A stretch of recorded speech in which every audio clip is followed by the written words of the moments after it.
Hi friends, आप देख रहे हैं फिल्मी खिचड़ी। मैं हूं रूना आशीष और मैं बात करने आई हूं रंगरेज डे। इससे रिलेटेड इसका रिव्यू देने के लिए आई हूं फ्रेंड्स। 5 मिनट से ऊपर का ये गाना है और इसे जो म्यूजिक संगीतबद्ध किया है वो है जॉय चक्रवर्ती ने, और जो लिखा है लिरिसिस्ट हैं और जो कंप्लीट कॉन्सेप्ट लेकर आए हैं वो है PS बिष्ट जी, और गाया आपके पवनदीप और आपकी वसुंधरा रतूरी ने गाया है।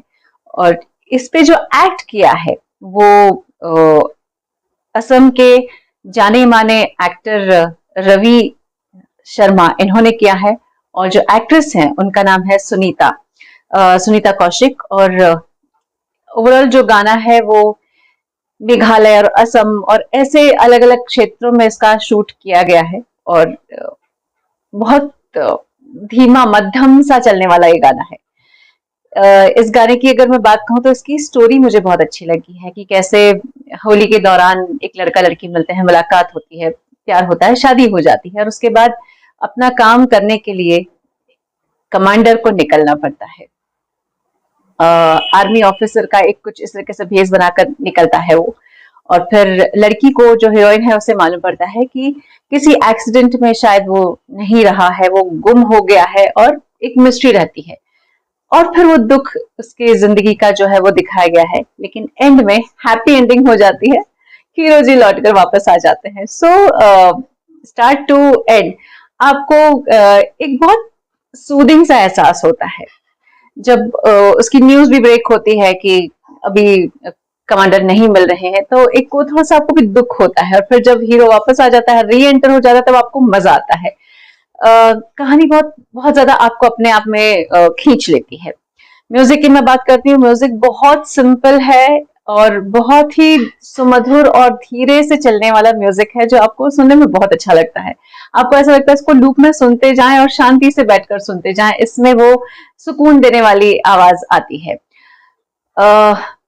वसुंधरा की मैं बात करती हूँ। वसुंधरा मुझे सर्टेनली इंटरव्यू भी मैंने लिया था, वो बता ही रही थी मुझे, शी वाज लाइक, एक तो बहुत स्वीट बोलती भी हैं और बहुत सरल सा स्वभाव लगा, और ये सरल सा स्वभाव जो है उनकी आवाज में झलक रहा था।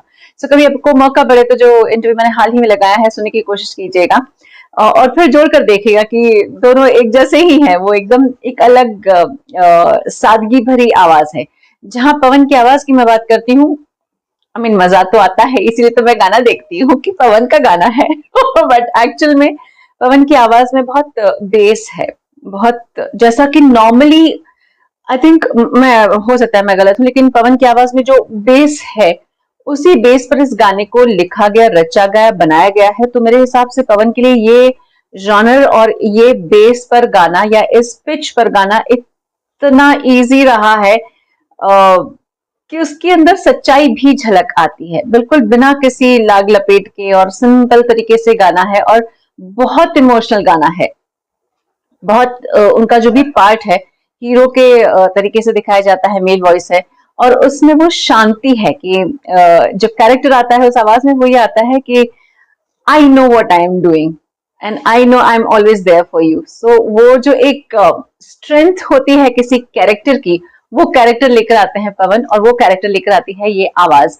सो अगर मैं बात करूं ये गाना मुझे ओवरऑल कैसा लगा, मुझे ओवरऑल बहुत सूदिंग और बहुत सुंदर सा लगा। और ऐसे सॉन्ग्स मुझे कभी कभी शिवहरी जी की जो गाने होते थे उसकी याद आ जाती है, स्पेशली चांदनी के टाइम, और उसके बाद की कुछ फिल्मों में उनके जो उनके गाने बनते थे फिल्मों के लिए, उसमें एक अलग से सादगी हुआ करती थी, एक सिंपलिसिटी हुआ करती थी, और एक बहुत आपको सूदिंग एहसास हुआ करता था।